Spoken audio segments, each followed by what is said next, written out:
এখন থেকে আপনার প্রিয় সিরিয়ালগুলো ফ্রিতে দেখুন এক্সক্লুসিভলি শুধুমাত্র সান নেক্সটে। এখনই অ্যাপ ডাউনলোড করুন। না না, আমি একটা কথা বুঝতে পারছি না, এটা কি করে সম্ভব?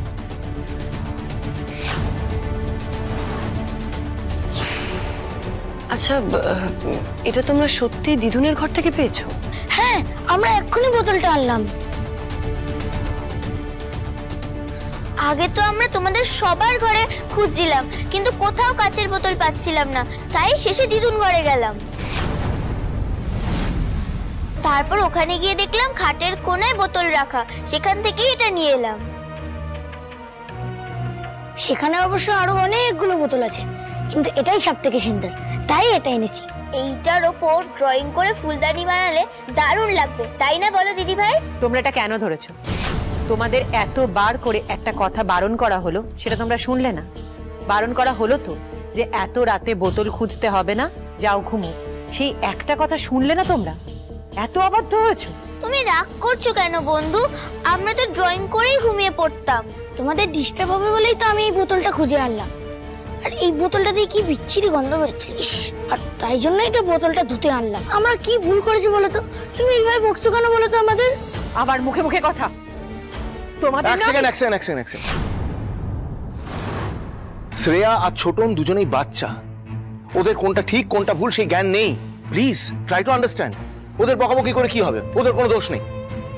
শোনো, তোমরা একটা কাজ করো, যাও কি ঘুমিয়ে পড়ো। এখন ড্রয়িং করার কোনো দরকার নেই, কালকে সকালবেলা স্কুল আছে, স্কুলের জন্য উঠতে হবে। যাও যাও যাও যাও, ওপরে যাও। না প্লিজ, বড়দের কথা শুনতে হবে, যাও ওপরে যাও। আচ্ছা ছোটন, শ্রেয়া, আজকে তোমরা যে তাড়াতাড়ি ঘুমিয়ে পড়তে পারবে, যে আগে ঘুমিয়ে পড়তে পারবে, সে কিন্তু কালকে সকালে চকলেট পাবে। আমি আগে যাব। এই দাঁড়া, আমি আগে যাব বলছি তো। আমি তোকে পেতে হবে না, ছেলে আমি যাচ্ছি তো। এবার কি হবে ঠাকুর? কিভাবে ম্যানেজ করব সবটা? বারবার বলেছিলাম বোতলগুলো ফেলে দাও, না সাজিয়ে রাখবো। এবার বছর ঠেলা। অনু শোন,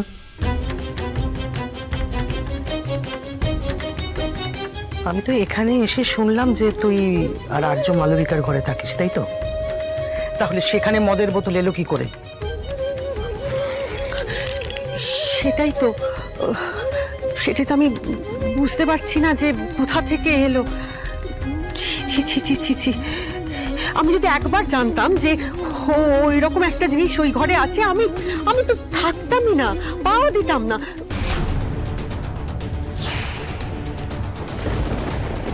রক্তিম, বাবা ভগবান জানে ওইটা কোথা থেকে এলো ওখানে। আমি সত্যি বলছি, বিশ্বাস করো, আমি খেয়াল করিনি একদম। হ্যাঁ মানে আমাদেরও তো সেটাই খটকা লাগছে। এই বোতল তো দিদিভাইয়ের ঘরে থাকার কথা নয়, আর যদি থাকে সেটা আমরা খেয়াল করবো না, এটাও সম্ভব নয়, তাই না? তাহলে প্রশ্ন হলো বোতলটা এলো কোথা থেকে?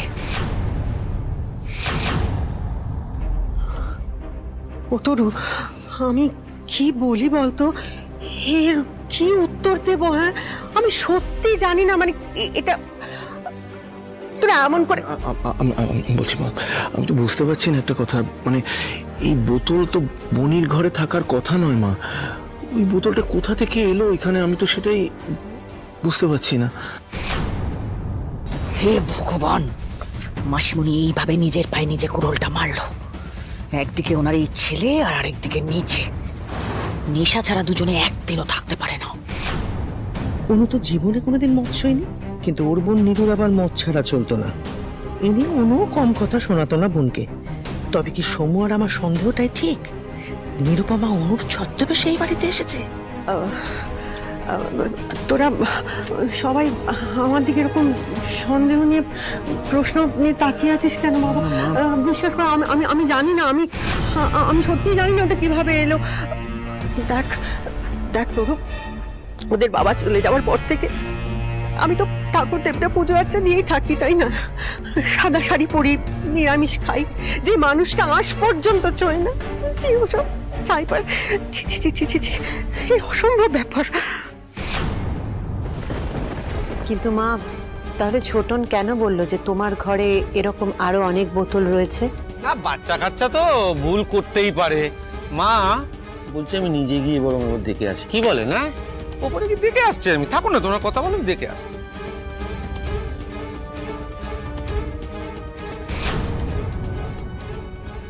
মা আর আর্যর মুখটা এরকম ফ্যাকাশে দেখাচ্ছে কেন? বোতল যদি ওদের নাই হবে তাহলে এই টেনশন কিসে? আর্য, তুমি কি ড্রিঙ্ক করো? ওই বোতলগুলো তোমার? না না না রক্তিম বাবু, আপনি ভাবতে পারেন কি করে আমি এসব নেশা করব? এসব জিনিসের থেকে আমি শতহস্ত দূরে থাকি। মদ বা অন্য কোনো রকম নেশার সামগ্রী আজ অব্দি আমি ছুঁয়েও দেখিনি।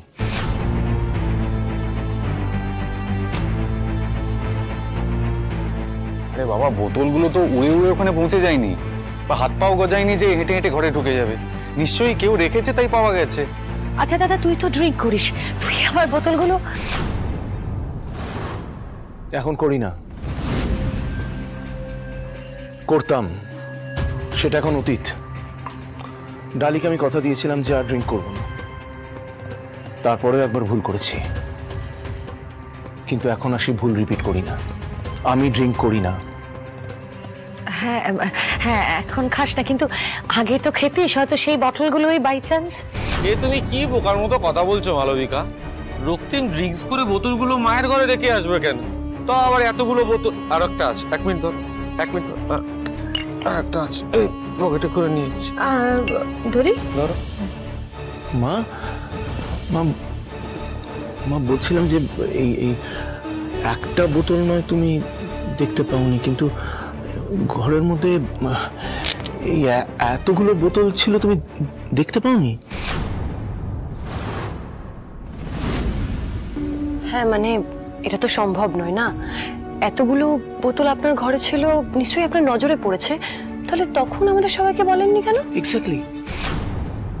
আর্য, আমার মনে হচ্ছে তুমি সত্যি কথা বলছো না, তুমি কিছু একটা আড়াল করছো। প্লিজ সত্যিটা বলো। সত্যি কথা বলো আর্য, এই বোতলগুলো কি তোমার? চুপ, সবাই মিলে চুপ করো। আজকের ঘটনা আমাকে অন্য একজনের কথা মনে করিয়ে দিচ্ছে। তোমরা হয়তো কেউ জানো না যে আমাদের পরিবারের একজনের সম্পর্কে আমি আজকে তার কথাই বলবো। হ্যাঁ, আমাদের পরিবারের একজন ছিল আমি, যার মদ খাবার অভ্যাস ছিল, এবং এটা সে। বোতলগুলো আমি রেখেছি ঘরে মা, আমি রেখেছি। বনি? হ্যাঁ আমি। বনি, বনি তুই মদ খাস? আমি মদ খেয়েছি, পারলে পারলে তোমরা সবাই আমাকে ক্ষমা করো, আমি খেয়েছি। এই কথাগুলো সবার সামনে দাঁড়িয়ে বলতে তোর লজ্জা করছে না? অসম্ভব। তোমার বনি ড্রিঙ্ক করলে আমি জানতে পারতাম না? রক্তিম, কি যে তুমি কথা বলছো? দিদি, তুই যদি ড্রিঙ্ক করেই থাকিস তাহলে বোতলগুলো মায়ের ঘরে কেন রেখেছিস? কারণ কদিন ধরে বাড়িতে যা হচ্ছিল আমি এই স্ট্রেস আর সামলাতে পারছিলাম না ওদিন, কারণ আমার কাছের পরিবারের মানুষরাই আমাকে দূরে ঠেলে সরিয়ে দিয়েছে। তোরা তো আমাকে